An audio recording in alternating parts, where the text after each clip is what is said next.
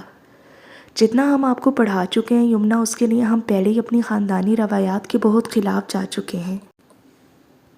ہمارے ہاں لڑکیوں کو پڑھنے باہر نہیں بھیجا جاتا، لیکن پھر بھی آپ کے شوق کا احساس کرتے ہم نے آپ کو پڑھنے کے لیے شہر کے کالج بھیجا، لیکن اب آپ یونیورسٹی جائیں گی، یہ بات آپ بھول جائیں۔ ہمارے خاندان کی لڑکیاں لڑکوں کے ساتھ نہیں پڑھتی۔ تمہاری چچی تمہارے لیے رشتہ ڈھونڈ رہی ہیں، ہم جلد از جلد تمہیں تمہارے گھر کا کر کے تمہارے فرض سبکدوش ہونا چاہتے ہیں۔ وہ بنا مروت کے اپنے ازلی فیصلہ کن انداز میں گویا ہوئے، جو ان کی ذات کا خاصہ تھا۔ پوتے پوتیوں سے پیار محبت سب اپنی جگہ، مگر وہ اپنی روایات اور فیصلوں کے معاملے میں کٹر تھے۔ یمنا نے بھرائی نگاہوں سے انہیں دیکھا۔ دادا جان، وہ کپ کپاتے لہجے میں کہتی نگاہیں جھکا گئی، خواہشیں، فرمائشیں اور ضدیں بھی تو حق۔ اور وہ رکی اور گہرا سانس بھر کر خود کو کمپوز کیا۔ مان سے وہیں کیے جاتے ہیں نا جہاں باپ سر پر ہو۔ ایک آنسو اس کی آنکھوں سے ٹپکا، لب کا کونے دباتے اس نے سسکی روکی۔ جہاں آواز بھرا گئی، باپ نہ ہو وہاں صرف ذمہ داریاں ہی نبھائی جاتی ہیں۔ وہ ہچکی لیتی منہ پر ہاتھ رکھ کے وہاں سے اٹھ کر بھاگتی ہوئی کمرے سے باہر نکلی۔ نہ جانے کون سی حسرتیں، ٹوٹے خواب کی کرچیاں وہ نہ چاہتے بھی وہاں اپنے لفظوں اور لہجے کی حسرتوں کی صورت بکھیر گئی تھی، جبکہ پیچھے دادا اور دائم حق تک سے اسے دیکھتے رہ گئے۔ یہ بھلا وہ کیا کہہ گئی تھی؟ دیکھا دائم خان کیا کہہ کر گئی ہے ہمیں؟ ہماری بے لوث محبت کا یہ صلہ دیا اس نے ہمیں کہ ہمیں باپ نہ ہونے کا تانا دے گی۔ اب اس لڑکی کے لیے ہم اپنی روایتیں بدلنے سے تو رہے۔ وہ تھکے تھکے انداز میں بیڈ گراؤنڈ سے ٹیک لگا گئی۔ اپنی ماں سے کہو کہ جلد از جلد اس کا رشتہ ڈھونڈے، میں جلد از جلد اس کے فرض سبکدوش ہونا چاہتا ہوں۔ دادا جان کسی غیر مرئی نقطے کو دیکھتے کھوئے کھوئے سے گویا ہوئے۔ باہر ہلکی ہلکی نکلی دھوپ پھر سے کہیں گم ہو گئی تھی، جبکہ یکدم ہی پھر سے برف باری شروع ہو گئی۔ دائم خان ہوا کے دوش پر روئی کی مانند برف کے گالوں کو کھڑکی کے شیشے سے ٹکرا کر نیچے گرتا دیکھ رہا تھا۔ دادا جان، وہ تایا جان کو مس کر رہی ہوگی، اس لیے جذباتی ہوگی، ورنہ وہ خاصی سلجھی طبیعت کی حامل ہے، یہ بات آپ بھی جانتے ہیں۔ اور میرے خیال سے اس کا مطالبہ کوئی اتنا بھی بے جانی، وہ آگے پڑھنا چاہتی ہے اور یہ اس کا حق ہے۔ شادی کچھ وقت بعد بھی ہو سکتی ہے۔ دادا جان نے چونک کر اس کی جانب دیکھا۔ دائم خان، اس بار تمہاری کوئی بات نہیں مانی جائے گی۔ پہلے ہی تمہاری حمایت پر ہم نے انہیں شہر کے کالج پڑھنے بھیجا اور اب… دادا جان اس کی باتوں کا مفہوم سمجھ کر گرجے جب وہ سرحد سے ان کی بات کاٹ گیا۔ دادا جان، اگر تب یقین کیا تھا نا مجھ پر تو اب بھی کر لیں۔ اگر ہمارے خاندان کی بچیوں نے ہمارا مان تب نہیں توڑا تھا تو یقین جانے وہ اب بھی نہیں توڑیں گی۔ اس کا انداز قائل کرنے والا تھا اور تاریخ گواہ تھی کہ جب جب اس نے دادا جان کو قائل کرنے کی کوشش کی تھی تب تب انہیں قائل کر کے ہی اٹھا تھا، اور دادا جان کو قائل کرنے کا ہنر محض اس کے پاس ہی تھا۔ وہ جب سے کمرے میں آئی تھی بستر پر اوندھے منہ لیٹی رو رہی تھی، نہ جانے کس کس محرومی پر، یہ وہ خود بھی نہیں جانتی تھی۔ دائم خان کے کسی اور کو پسند کرنے کے انکشاف کا روگ دل نے اس بری طرح لیا تھا کہ پچھلے پورے ہفتے سے وہ بستر کی ہی ہو کر رہ گئی تھی۔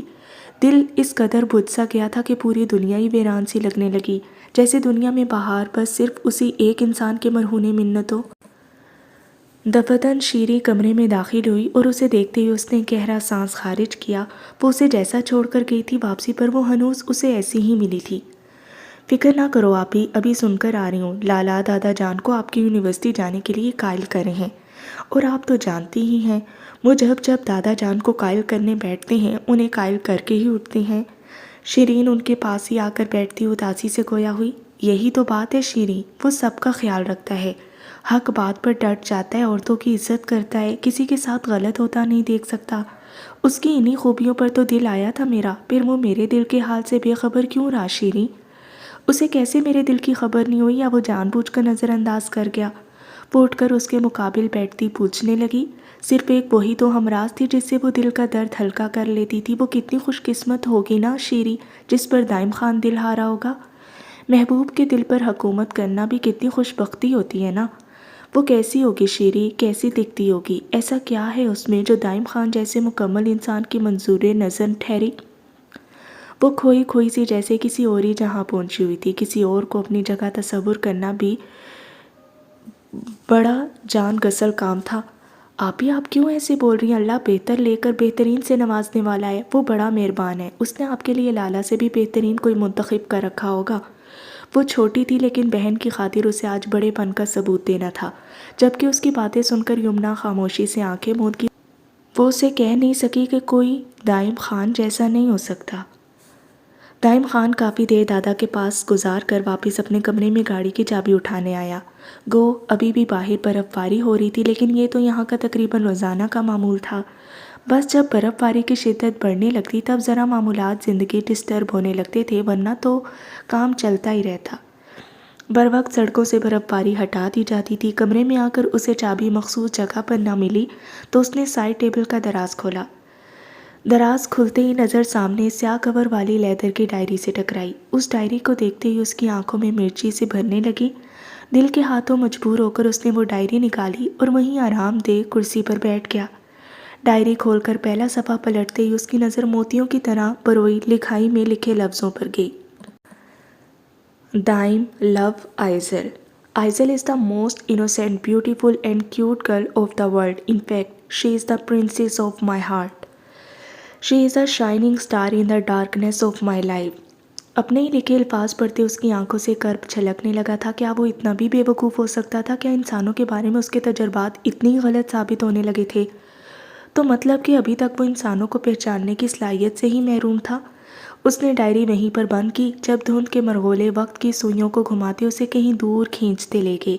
کمرے کا منظر انہی مرغولوں میں کہیں تحلیل ہونے لگا تھا۔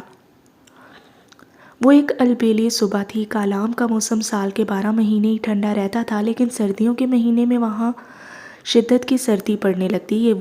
یہی وجہ تھی کہ مئی جون کے مہینوں میں بھی وہاں موسم خوشگوار ہوتا، جبکہ اس کے برعکس لاہور میں خاصی گرمی تھی۔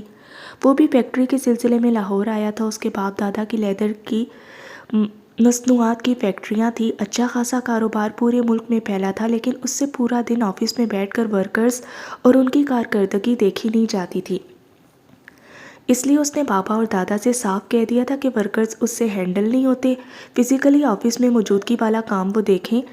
دائم خان آن لائن اسی کام کو آسمان کی بلندیوں پر پہنچا دے گا۔ وہ براہ راست اپنی مصنوعات پاکستان سے باہر بھی بیچنا چاہتا تھا، اس لیے وہ دن رات ہی ڈیجیٹلی کاموں میں سر کھپاتا تھا۔ وہ اس زمانے کا شخص تھا جس کی ٹیکنالوجی سے ویسی ہی بہت بنتی تھی۔ آن لائن کے انفلوئنسر سے مل کر اس نے اپنی مصنوعات کے اشتہارات سوشل میڈیا کے ذریعے ویسے ہی گھر گھر تک پہنچا دیے تھے۔ اب وہ ہول سیل ریٹ پر اپنی مصنوعات برانڈ آنرز کو دینے کے بجائے تھرڈ پارٹی کو درمیان سے نکالتے ڈسکاؤنٹ ریٹس پر باقاعدہ خود کسٹمرز تک ڈیلیور کروانا چاہتا تھا۔ سوشل میڈیا اور ہوم ڈیلیوری نے یہ کام بہت آسان کر دیا تھا۔ یہی وجہ تھی کہ آج وہ ایک بہت بڑے انفلوئنسر سے کولیبریٹ کرنے کی ڈیل فائنل کرنے لاہور آیا تھا۔ مطلوبہ ریسٹورنٹ کے سامنے گاڑی روکتے وہ آنکھوں پر گلاسز لگاتے باہر نکلا۔ نیلی جینز پر ہاف سلیو، جسم سے چپکی کاٹن کی شرٹ زیب تن کیے، بال جیل سے سیٹ کیے، دراز قامت تیکھے مغرورانہ نقوش پر سن گلاسز لگائے وہ شخص ہر آتے جاتے کو اپنی جانب متوجہ کرنے کے فن سے آگاہ تھا۔ پارکنگ سے ریسٹورنٹ میں اپنی مطلوبہ ٹیبل تک جاتے وہ کئی نگاہوں کے حصار میں تھا۔ ہر چیز سے آگاہ ہونے کے باوجود وہ بڑی خوبصورتی سے ہر چیز کو نظر انداز کرتا آیا تھا۔ اس کے چہرے پر ہمہ وقت چسپاں نو لفٹ کا بورڈ جہاں اسے اپنے حلقہ باب میں مغرور کے ٹائٹل سے نوازا گیا تھا، وہیں وہ دوسروں کو اس سے ایک حد میں رہ کر مخاطب کرنے پر بھی مجبور کر گیا تھا۔ وہ صرف کام سے کام رکھنے والا شخص تھا جسے کام کے وقت خبط کے سوا کچھ دکھائی دیتا بھی نہیں تھا۔ سارا دن سوشل میڈیا کے مختلف پلیٹ فارمز پر اپنے کمپیٹیٹرز کی سرگرمیاں دیکھنا، ان کی نئی اسٹریٹجیز دیکھ کر ان سے کچھ بہتر پیکیجز اور اسٹریٹجیز بنانا، نئے پلانز ترتیب دینا۔ غرض اس کا دن سوشل میڈیا سے شروع ہو کر سوشل میڈیا پر ہی ختم ہو جاتا۔ اب بھی وہ اپنے انفلوئنسر کے انتظار میں اپنی ٹیبل پر بیٹھا اپنا ٹویٹر اکاؤنٹ چیک کر رہا تھا جب اچانک ایک آئی ڈی اس کی نظروں سے گزری۔ آئی ڈی پر لگی تصویر میں اس قدر معصومیت تھی کہ وہ خود کو اس آئی ڈی کو کھولنے سے روک نہیں پایا۔ ایک کے بعد ایک تصویر دیکھتا وہ کتنی ہی دیر اس چہرے کی معصومیت میں کھویا رہا وہ خود بھی نہیں جانتا تھا۔ سیاہ چادر کے حالے میں لپٹا 14ویں کے چاند کی مانند چمکتا چہرہ۔ اکثر و بیشتر تصویریں حجاب میں تھیں، جبکہ چند ایک تصویریں کالج کے یونیفارم میں تھیں جن میں اس کے ریشمی بالوں کی ٹیل پونی جھول رہی تھی۔ تصویریں دیکھتے اس کا دل شدت سے چاہا کہ وہ اس چہرے کو دنیا سے چھپا دے، اور تب زندگی میں پہلی مرتبہ دائم خان نے کسی لڑکی کی طرف خود سے ہاتھ بڑھایا تھا۔ بے ساختگی میں اس نے اس آئی ڈی پر پہلا میسج بھیجا۔ شاید اگلا وجود آن لائن ہی تھا۔ کچھ ہی دیر میں رپلائی آ گیا تھا، اور تب ابتدائی تعارف کے بعد ہی اسے اس لڑکی کا نام پتہ چل چکا تھا۔ تھوڑی دیر ہی ٹیکسٹ پر بات کرنے کے بعد اس نے آئزل کا نمبر ملا ڈالا۔ وہ محبت نامی کسی چیز پر یقین نہیں رکھتا تھا، مگر آج وہ پہلی نظر کی محبت پر اعتبار لے آیا تھا۔ آئزل سے بات کرتا وہ اس کی آواز میں کھو گیا۔ اس کا انفلوئنسر لیٹ تھا، اسے کب کا اس کا معذرتی میسج موصول ہو گیا تھا، لیکن وہ ہنوز وہیں بیٹھا اس لڑکی سے بات کر رہا تھا۔ جب کسی کے آنے پر آئزل نے گھبراتے ہوئے فون بند کرنا چاہا، اس کے فون بند کرنے سے پہلے دائم نے اسے ایک ہی بات کہی تھی: تم پلیز اپنی آئی ڈی سے سبھی تصویریں ریموو کر دو، میں نہیں چاہتا کہ تمہاری معصومیت پر کسی اور کی نظر بھی پڑے۔ اور دائم خان کی خوشی کی انتہا نہ رہی جب وہ بڑی آسانی سے مان بھی گئی تھی، اور کال بند ہونے کے چند منٹ بعد ہی اس کی آئی ڈی سے سبھی تصویریں ڈیلیٹ ہو گئی تھی، اور تو اور ڈی پی بھی اس نے تبدیل کر کے نقاب سے چھلکتی آنکھوں کی لگا دی تھی۔ اس دن کے بعد سے دائم خان کی زندگی کی مصروفیات میں آئزل نامی ایک خوبصورت اضافہ ہو گیا تھا۔ وہ دن رات آپس میں باتیں کرتے، ویڈیو کال پر باتیں ہوتی۔ ہر گزرتے دن کے ساتھ وہ لڑکی اس کے لیے ناگزیر ہوتی جا رہی تھی، وہ اس کے لیے لازم و ملزوم بنتی جا رہی تھی۔ اس کی معصومیت اسے اپنا دیوانہ بناتی تھی۔ وہ زیادہ تر کچن میں ہی کام کرتی پائی جاتی، ہمیشہ ہی وہ چیز سے بنی ہوئی کوئی نہ کوئی چیز بنا رہی ہوتی، جس سے دائم خان کو پتہ چلا کہ وہ چیز کی دیوانی ہے۔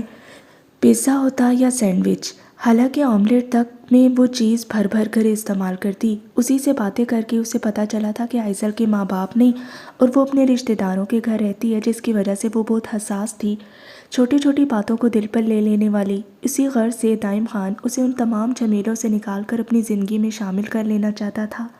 وہ اس کی زندگی سے کانٹوں کو نکال کر پھول ہی پھول بکھیر دینا چاہتا تھا۔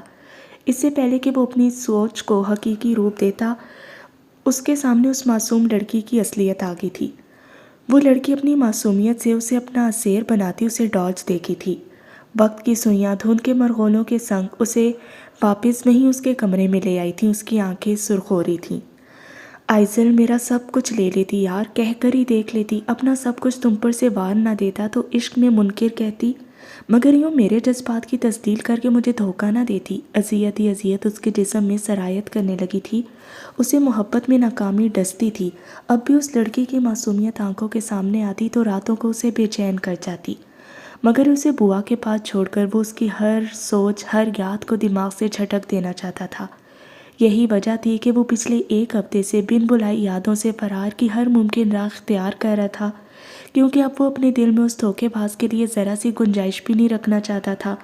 وہ یادوں کی پٹاری کو دل کے ایک کونے میں دفن کرتا، اس پر اپنا اصلی خول چڑھائے، ڈائری واپس اسی دراز میں رکھ کر گاڑی کی چابی اٹھاتا کمرے سے نکل گیا۔ حسب معمول وہاں صبح صادق سے ہی کام شروع ہو گیا تھا۔ بوا کے پاس بہت سی لڑکیاں کام چھوڑ کر جا چکی تھیں، لیکن مزید کوئی نئی لڑکی نہیں رکھی گئی تھی۔ اس کی ایک بڑی وجہ آئزل تھی۔ پچھلے ایک ہفتے میں اس نے اپنی زندگی کے بارے میں بہت سوچا تھا، اور جتنا سوچتی اتنا ہی تکلیف سے دوچار ہوتی۔ اس لیے اب وہ اس نتیجے پر پہنچی تھی کہ وہ خود کو حالات کے دھارے پر چھوڑ دے گی، مزید اس بارے میں کچھ بھی سوچ کر خود کو اس اذیت سے دوچار نہیں کرے گی۔ وہ ایک ہفتہ اس کے اندر سے سارا دم خم نکال کر لے گیا تھا۔ زبان تو گویا تالو سے چپک کر رہ گئی تھی، اور ہاتھوں میں مزید تیزی آ گئی تھی۔ دائم خان سے اسے کسی قسم کے رحم کی توقع نہیں تھی، جو اسے وہاں ایسا چھوڑ کر گیا تھا کہ مر کر دیکھا تک نہیں تھا۔ ہاں، وہ اسے یہی سزا دے کر گیا تھا۔ وہ خاصی کامچور بندی تھی، اور وہ اس کی اسی کمزوری پر وار کر رہا تھا۔ وہ اسے کاموں کی دلدل میں چھوڑ گیا تھا۔ لیکن کیا ہوتا اگر وہ اپنی اس عادت کو ہی بدل ڈالتی؟ ہاں، مشکل تھا مگر ناممکن نہیں۔ اس لیے اب وہ بے حس ہوتی جا رہی تھی۔ سب جھوٹے تھے، اس لیے اس نے ان کاموں سے ہی دوستی گانٹ لی تھی۔ صبح سے شام وہ صرف اپنے کام سے کام رکھتی، فارغ ہوتی تو جو کام بچا ہوتا وہ بھی کر ڈالتی۔ ہر وقت کسی نہ کسی کام میں خود کو غرق رکھتی کہ یہ اس کے خود کے لیے بہت اچھا تھا۔ یادوں کے ناگ فراغت میں ڈسنے آتے، نہ فارغ ہوتی نہ وہ ناگ اس تک پہنچ پاتے۔ رات میں اتنا تھک کر گرتی کہ آنکھ صبح ہی کھلتی۔ جس طرح سے دائم خان اس سے لاپرواہ بنا تھا، وہ سمجھ گئی تھی کہ وہ اسے مر کر نہیں دیکھے گا۔ وہ یہیں رہتے اس شدت کی ٹھنڈ میں سروائیو کرتی، یا تو اس کی عادی ہو جاتی یا یہیں مر کھپ جاتی۔ وہ اس کے مرنے کے ساتھ ہی سکون ہو جاتا، کہانی ہر لحاظ سے ختم ہو جاتی۔ دائم خان کے دل کو بھی سکون مل جاتا کہ چلو ایک دھوکے باز اس دنیا سے گئی۔ جب اب آخری جائے پناہ ہی یہ تھی تو بہتر تھا کہ وہاں کی مکین یعنی کہ بوا سے بنا لی جاتی، اور بوا سے صرف کام کے ذریعے ہی بنائی جا سکتی تھی۔ یہی وجہ تھی کہ جو لڑکیاں کام چھوڑ کر جا رہی تھیں، آئزل بخوبی ان کا کام بھی سنبھالتی جا رہی تھی۔ اس لیے جب کسی کی ضرورت ہی محسوس نہ ہو رہی تھی تو بوا نے نئی لڑکیاں پھر رکھی بھی نہیں۔ یہی وجہ تھی کہ اب آئزل کے علاوہ محض 2 لڑکیاں بوا کے پاس موجود تھیں۔ بوا اپنی مخصوص جگہ پر بیٹھی آئزل کو تیزی سے سارا کام نپٹاتے دیکھ رہی تھی، جو صحن میں پھرتی سے جھاڑو لگانے کے بعد اب ہینڈ پمپ کے پاس بیٹھی برتن دھو رہی تھی۔ وہ بوا کی نظروں میں بنا اپنا پہلا عکس مکمل طور پر مٹا پانے میں کامیاب رہی تھی۔ پھرتی سے برتن دھو کر وہ برتنوں کا ٹوکرا اٹھا کر کچن میں آئی۔ صبح سے ٹھنڈ میں کام کر کر کے اس کے ہاتھ پاؤں برف ہو رہے تھے۔ بوا، میں اپنے لیے چائے بنا لوں؟ ٹھنڈ سے ٹھٹھرتے وہ ہاتھ خشک کر کے شال اچھے سے اپنے گرد لپیٹتی کچن سے باہر نکلتی بوا سے گویا ہوئی۔ اس کی ذات سے بوا کو بہت سہولت ہو گئی تھی، اس لیے اکثر ہی اب اس کے لیے بوا کا لہجہ بدلنے لگا تھا۔ بوا اسے دوسری لڑکیوں کی طرح جھڑکتی نہیں تھی۔ بوا کے لیے اس کی ذات بہت ہی بے ضرر اور پر اسرار تھی، لیکن وہ دائم خان کو بھی بخوبی جانتی تھی۔ بلا وجہ تو وہ کسی کو پھول سے نہ مارے، ایک کنکر لگنے جتنی تکلیف نہ دے۔ ایسا کیا کیا تھا اس لڑکی نے جو اسے وہاں چھوڑ گیا؟ پہلی بات تو آئزل خود ہی بوا کو شکایت کا کوئی موقع نہ دیتی، اور اگر غلطی سے اس سے کوئی کام خراب ہو بھی جاتا تو وہ درگزر کر جاتی تھی۔ ہاں، بنا لو اور میرے لیے بھی بنا لینا۔ بوا نے اسے غور سے دیکھتے اجازت دی تو وہ واپس کچن میں جاتی مٹی کے چولہے میں لکڑیاں لگا کر آگ جلانے لگی۔ اب تو وہ بہت حد تک آگ بھی لگانا سیکھ چکی تھی۔ یہ واحد کام تھا جو اسے نانی دادی دونوں یاد کروا دیتا۔ ادھ جلی لکڑیوں پر پھونکے مار مار کر اس کے دھوئیں سے وہ کھانس کھانس کر ادموا ہو جاتی۔ اب بھی کچھ ایسا ہی ہوا تھا، کھانس کھانس کر آنکھوں سے پانی نکلنے لگا تھا، لیکن وہ لگی رہی۔ جلدی لکڑیوں نے آگ پکڑ لی۔ 2 کپ چائے بنا کر وہ ٹرے میں مٹی کی پیالیاں رکھتی باہر بوا کے پاس آئی۔ بیٹھ جاؤ آئزل، یہیں بیٹھ کر چائے پی لو۔ بوا کو ان کی پیالی دے کر وہ اپنی پیالی لے کر مڑی تو بوا بے ساختہ بول اٹھی، صبح سے وہ بنا رکے ایک کے بعد ایک کام کر رہی تھی، اب چائے تو سکون سے پی لیتی۔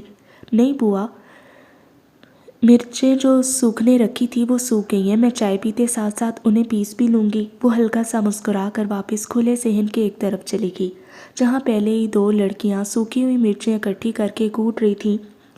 وہ بھی نیچے بچھی چٹائی پر بیٹھ کر اپنا سیل بٹا سنبھال چکی تھی۔ چائے کی چسکی لے کر پیالی اپنے پاس رکھتے اس نے سوکھی مرچوں کو کوٹنا شروع کیا۔ سنو، دفتن ایک لڑکی کی آواز اس کے کانوں سے ٹکرائی۔ آئزل نے کام کرتے نگاہیں اٹھا کر اسے دیکھا۔ دائم خان کا کیا نقصان کیا تھا تم نے لڑکی؟ ایک لڑکی بھرپور تجسس سے گویا ہوئی تو گویا آئزل کے ہاتھ ذرا سست پڑے۔ وہ شخص پوری جزیات کے ساتھ اس کے ذہن کے پردوں پر لہرایا۔ ان کے 4 لاکھ کا نقصان کیا تھا۔ وہ مشینی انداز میں بے تاثر چہرے کے ساتھ گویا ہوئی۔ 4 لاکھ؟ دوسری لڑکی حیرت سے چلائی، جبکہ آئزل کو اپنی آنکھوں میں مرچی سی بھرتی محسوس ہوئی۔ تو تم اسے اس کی رقم لوٹا دو، دوسری لڑکی درہم سے گویا ہوئی۔ پیسے نہیں ہیں میرے پاس لوٹانے کو۔ وہ زور زور سے سیل بٹا چلاتی گیلی سانس اندر کھینچتی گویا ہوئی۔ تو کیا پھر تم دائم خان کے 4 لاکھ پورے کرنے کی خاطر پوری زندگی ہی یہی کام کرو گی؟ پہلی لڑکی ہمدردانہ انداز میں گویا ہوئی۔ آئزل کے دل پر ہاتھ پڑا تھا۔ شاید ہاں، وہ بے حسی سے گویا ہوئی۔ ویسے کیسے جانتی ہو دائم خان کو؟ مطلب کیا لگتا ہے وہ تمہارا؟ دوسری لڑکی کی آنکھوں میں آئزل کے لیے ترہم تھا۔ شوہر ہے میرا، اس کا لہجہ بے تاثر تھا۔ کیا؟ جبکہ دونوں لڑکیاں ایک دوسرے کو دیکھتی چلا اٹھیں۔ آئزل انہیں بنا دیکھے سر جھکائے مسلسل اپنا کام کر رہی تھی کہ ذرا سر اٹھاتی تو آنکھیں چھلک جاتی۔ لڑکی دماغ پر صدمہ لگنے سے اثر تو نہیں ہو گیا کہیں؟ دائم خان تمہارا شوہر؟ پہلی لڑکی استہزائیہ ہنسی۔ اور شوہر بیویوں کو یوں لاوارث نہیں چھوڑتے لڑکی، تم کچھ زیادہ ہی خوش فہم ہو۔ دوسری لڑکی نے بھی پہلے کی تائید کی۔ کام کرتے آئزل کے ہاتھ کپ کپا گئے۔ وہ دونوں لڑکیاں ہنستی ہوئی اس کا مذاق اڑاتی کوٹی ہوئی سرخ مرچ اٹھا کر اندر رکھنے چلی گئیں، جبکہ وہ کپ کپاتے ہاتھوں سے مزید زور سے مرچیں کوٹنے لگی۔ آئزل، اس شخص سے نکاح کرو اور دفع ہو جاؤ میرے گھر سے۔ باہر دھند کے ساتھ ساتھ اس کی آنکھوں میں بھی دھند چھانے لگی تھی۔ کیا آپ کو دائم خان ولد احمد خان سے بعوض 50,000 حق مہر یہ نکاح قبول ہے؟ وہ گہرے گہرے سانس بھرتے تیزی سے مرچیں کوٹنے لگیں۔ میں نے تم سے محبت کی تھی آئزل، دل کی گہرائیوں سے۔ تمہیں عزت دینی چاہیے پوری دنیا کے سامنے، مگر تم اس کے قابل نہیں تھی۔ مرچیں کوٹتے اس کے ہاتھ پر زوردار چوٹ لگی تھی کہ وہ بلبلا کر رہ گئی۔ سنو، ایمن ابھی ابھی کلاس لے کر نکلی تھی جب اس نے اپنے پاس سے ریان کو خاموشی سے گزرتے دیکھا تو بے ساختہ پکار اٹھی۔ آگے بڑھتے ریان کے قدم ٹھٹک کر رکے، ایک جاندار مسکراہٹ اس کے ہونٹوں پر ابھری۔ وہ ایک ادا سے پلٹا۔ کیا آپ نے مجھے روکا مس ایمن؟ وہ اپنی طرف انگلی کرتا پوری آنکھیں کھولے مصنوعی حیرت سے گویا ہوا کہ ایک پل کو تو ایمن کے چہرے پر بھی مسکراہٹ پھیل گئی، جیسے بر وقت وہ چہرہ جھکاتی دبا گئی۔ جی فرمائیے، بندہ ہمہ تن گوش ہے۔ وہ بالوں میں ہاتھ چلاتا شوق ہوا۔ ویسے اگر آپ برا نہ مانیں اور آپ کو یہ نہ لگے کہ میں آپ کی مجبوری کا فائدہ اٹھا کر آپ سے فری ہو رہا ہوں، اور اگر آپ بہتر سمجھے تو کیا ہم کینٹین میں چل کر بات کر سکتے ہیں؟ دراصل مجھے بہت بھوک لگ رہی ہے۔ پینٹ کی جیبوں میں ہاتھ اڑستے وہ اپنی اصلی لاپرواہ انداز میں گویا ہوا۔ وہ ہاں میں سر ہلاتی اس کے ساتھ چلتی۔ ویسے تھینک گاڈ تم نے مجھے مخاطب کر لیا، ورنہ پچھلے 1 ہفتے سے میں نے اپنی فطرت کے برخلاف خود پر سنجیدگی کا اتنا لبادہ اوڑھا نہ کہ کہیں میری کسی حرکت پر یہ بندی پھر سے مجھے ٹونٹ نہ مار دے کہ میری مجبوری کا فائدہ اٹھا کر یہ فری ہونے کی کوششیں کر رہا ہے۔ کینٹین پہنچ کر وہ کرسی کھینچ کر ڈھیلے سے انداز میں بیٹھتا ایمن کا چہرہ دیکھ کر گویا ہوا۔ آج ایمن کو وہ شخص اتنا بھی برا نہیں لگا تھا۔ وہ واقعی پچھلے 1 ہفتے سے اپنی عادت کے برخلاف سنجیدگی سے اسے نظر انداز کر رہا تھا، ورنہ وہ شخص اسے ہمیشہ ہی اپنے آگے پیچھے اوٹ پٹانگ حرکتیں کرتا، اس کی توجہ حاصل کرتا ہی دکھائی دیتا۔ نہیں، ایسی بات نہیں ہے۔ دراصل مجھے تم سے ایک ضروری بات کرنی ہے۔ ہلکا سا مسکرا کر وہ اس کی بات کی نفی کرتی گویا ہوئی۔ اچھا، پھر 1 منٹ رکو، میں ذرا کاؤنٹر سے کچھ کھانے کو لے آؤں۔ وہ اپنی بات کہہ کر بنا اس کے جواب کا انتظار کیے وہاں سے اٹھتا کاؤنٹر کے پاس جا چکا تھا۔ اسے کاؤنٹر کے پاس کھڑے دیکھ کر ایمن نے اس کا تفصیلی جائزہ لیا۔ جینز پر سرخ ٹی شرٹ پر سلیو لیس جیکٹ پہنے، بال ماتھے پر بکھرائے، اس کے گلے میں آر حروف کا ایک پینڈنٹ تھا جو جیکٹ کی کھلی زپ سے گلے میں جھولتا دکھائی دے رہا تھا۔ وہ ایک خوش شکل، خوش اخلاق اور لاؤبالی سا شخص تھا، ہر کسی سے چھیڑ چھاڑ کرنے والا۔ ابھی بھی اپنا آرڈر لیتا، وہ آتے جاتے کئی اسٹوڈنٹ سے بات کرتا، انہیں چھیڑا تھا۔ ایمن بیٹھی اسے یکٹک دیکھ رہی تھی جب وہ ٹرے لیے واپس اسی میز پر آیا۔ سینڈوچ کی پلیٹ اس کی جانب بڑھا کر اس نے ایک کولڈ ڈرنک اس کے سامنے رکھی اور اپنا سینڈوچ کھانے لگا۔ ایمن نے کچھ دیر اسے دیکھا اور پھر خود بھی کھانے لگی۔ دراصل ریان، میں فوری طور پر تمہیں رقم واپس نہیں کر سکتی، مجھے کچھ وقت چاہیے، لیکن میں جلد تمہیں تمہاری رقم لوٹا دوں گی۔ وہ ہونٹ چباتی، کولڈ ڈرنک کے کنارے پر انگلی پھیرتی آہستگی سے گویا ہوئی، اوہ تو یہ بات تھی جس کے لیے مجھے اتنی کرم نوازی کی گئی کہ ایمن صاحبہ نے مجھ جیسی ناچیز کو خود سے مخاطب کیا۔ وہ تعصب سے سر نفی میں ہلا رہا تھا اور بندہ بشر خواہ خوش گمانیوں کے پہاڑ بنانے لگا۔ پیسے واپس کرنے کی کوئی جلدی نہیں، تم اپنی سہولت سے واپس کر دینا ایمن، وہ بجھے دل سے کہتا ادھر ادھر دیکھنے لگا۔ ایمن نے سینڈوچ اور کولڈ ڈرنک کے پیسے ٹیبل پر رکھے اور اٹھنے ہی والی تھی جب وہ صدمے کے تحت تقریباً چیخ ہی اٹھا۔ اب اتنا بھی گرا ہوا مت سمجھو مجھے ایمن کہ تم ایک سینڈوچ اور کولڈ ڈرنک کے پیسے بھی میرے منہ پر مار کر جاؤ، لے کے دفع ہو، وہ نروٹھے پن سے کہتا۔ وہ شکوہ نگاہوں سے اسے دیکھ رہا تھا۔ اس کا انداز اس قدر شرمندہ کرتا تھا کہ ایمن خواہ شرمندہ ہوتی پیسے واپس اٹھا گئی۔ ویسے اب ایک بات میں بھی تم سے کر سکتا ہوں کیا؟ اسے اٹھنے کے پر تولتا دیکھ کر وہ باعجلت گویا ہوا۔ ایمن اٹھتے اٹھتے واپس بیٹھ گئی۔ اس نے اپنے لبوں پر زبان پھیرتے ادھر ادھر دیکھا۔ دیکھو ایمن، مجھے غلط مت سمجھنا اور میری بات سن کر یہاں سے کچھ اٹھا کر میرے سر پر مت مار دینا پلیز، وہ بے چینی سے گویا ہوا جبکہ ایمن نہ سمجھی سے اسے دیکھنے لگی۔ Aiman, I'm in love with you, please don't take me wrong, پر میں تمہارے گھر اپنا رشتہ بھیجنا چاہتا ہوں۔ وہ ایک ہی سانس میں اپنی بات کہتا چلا گیا کہ کہیں وہ بنا سنے اسے ٹوک نہ دے، اور اب وہ سانس بھی روکے اس کے رد عمل کا منتظر تھا۔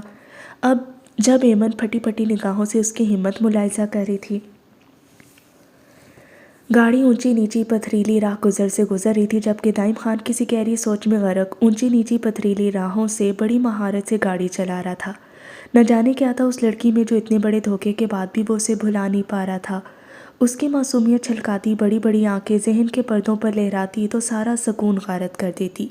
وہ اسی کی سوچوں میں گم تھا جب توجہ میسج ٹون نے اپنی جانب مبذول کروائی۔ اس نے گاڑی چلاتے بے دھیانی میں میسج کھولا۔ میسج دیکھ کر وہ الجھ گیا۔ اس کے جیز کیش اکاؤنٹ میں 2000 روپے آئے تھے، لیکن اس نے تو کوئی رقم ڈپازٹ نہیں کروائی۔ پھر الجھا سا ابھی گاڑی چلا ہی رہا تھا کہ اس کے موبائل پر رنگ ہونے لگی۔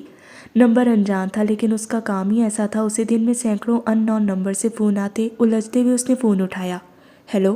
ہیلو انکل، آپ کے جیز کیش اکاؤنٹ میں غلطی سے میرے 2000 روپے ٹرانسفر ہو گئے، پلیز انکل میرے پیسے واپس بھیج دیں انکل پلیز۔ انکل، میرے ابو کو پتہ چلا تو بہت ماریں گے مجھے انکل، یہ دکان والے انکل کی غلطی ہے، ان سے غلطی سے پیسے آپ کے اکاؤنٹ میں ٹرانسفر ہو گئے انکل پلیز۔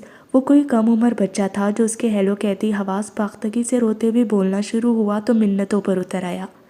میسج تو وہ پہلے ہی دیکھ چکا تھا، اس کا دل پسیجا۔ 2000 ہی تو تھے، وہ بآسانی واپس بھیج دیتا۔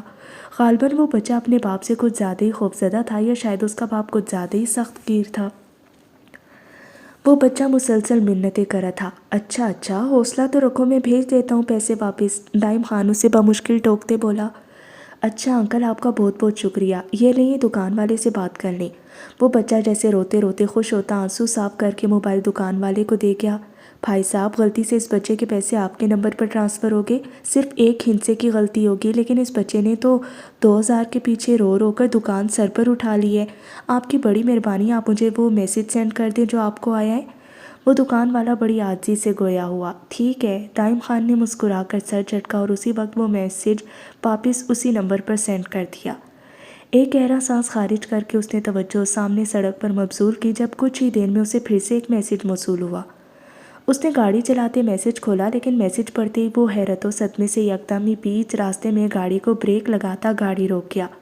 اس کے جیز کیش اکاؤنٹ سے 45,000 کی ٹرانزیکشن ہوئی تھی۔ کیسے؟ اس کا دماغ بھگ سے اڑا۔ اسکیم! وہ میسج، پھر بچے کی کال، اس دکان والے کا میسج مانگنا اور دائم خان کا بنا سوچے سمجھے میسج واپس بھیجنا۔ شٹ! لمحوں میں ساری کڑیاں ملی تھیں۔ وہ غصے سے اسٹیئرنگ پر ہاتھ مار کر رہ گیا۔ مطلب بہت خوبصورت انداز میں اسے ٹریپ کیا گیا تھا۔ اس نے گہری سانس بھرتے اپنی کنپٹیاں سے لائیں اور پھر سے پہلا میسج کھولا۔ عقل نے پہلے کام نہیں کیا ورنہ وہ تفصیل سے پورا میسج پڑھتا۔ اس میسج میں اس کا اکاؤنٹ ہیک کرنے کا کوڈ تھا۔ رقم ڈپازٹ کا میسج آیا تھا لیکن اس نے اکاؤنٹ کھول کر چیک نہیں کیا کہ رقم اکاؤنٹ میں آئی بھی ہے یا نہیں۔ مزید بچے کا سسکنا، اس کی منتیں کرنا سب پری پلان تھا۔ اس کے دماغ کو قابو کر کے اس کی سوچنے سمجھنے کی صلاحیتوں کو جذبات کے ذریعے سے قابو کیا گیا تھا اور وہ پاگل بنا سوچے سمجھے میسج واپس سینڈ کر گیا۔ خود پر غصہ حد سے سوا تھا۔ غصے سے کھولتے دماغ کے ساتھ اس نے واپس وہی نمبر ملایا جس سے اسے کال آئی تھی، مگر نمبر بند تھا یا سیکیورٹی لگائی گئی تھی۔ ایسے نمبر سے صرف کال موصول ہو سکتی ہے، ان نمبرز پر کالز نہیں کی جا سکتی۔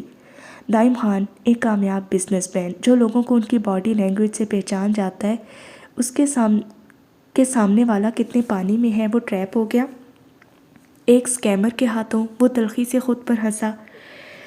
کیا وہ کسی سے خود کو بے وقوف بنائے جانے کا یہ واقعہ شیئر کر سکتا تھا؟ کیا یہ اس کی توہین نہیں تھی کہ وہ کسی سے یہ شیئر کرتا کہ وہ کتنی آسانی سے ٹریپ ہو گیا؟ اور وہ اسکیمر کتنی خوبصورتی سے اس نے جال بنا تھا۔ اگر وہ سیدھے طریقے سے اس سے کوڈ مانگتے تو دائم خان اسے وہاں پٹکتا جہاں اس کی روح بھی بلبلا اٹھتی، مگر یہی تو اس نے خوبصورت جال بن کر اس کی حسیات مفلوج کر کے اسے ٹارگٹ کیا۔ اس کے جیز کیش اکاؤنٹ میں اتنی ہی رقم موجود ہوتی تھی، باقی رقم وہ بینک اکاؤنٹس میں سیو رکھتا۔ اتنی رقم اس کے لیے بہت زیادہ نہیں تھی اور نہ ہی بات رقم جانے کی تھی، بات اس طریقے کی تھی جس کے باعث اسے ٹریپ کیا گیا تھا، اور آئزل کے دھوکے کے بعد یہ پہلا سکیم تھا جو اسے ہلا گیا۔ حسیات کے دوبارہ کام کرنے پر وہ گاڑی سٹارٹ کرتا واپس ٹریک پر آیا، لیکن اس معاملے میں ضامن سے بات کرنے کی ٹھان چکا تھا، شاید وہ اس کی کوئی مدد کر سکتا۔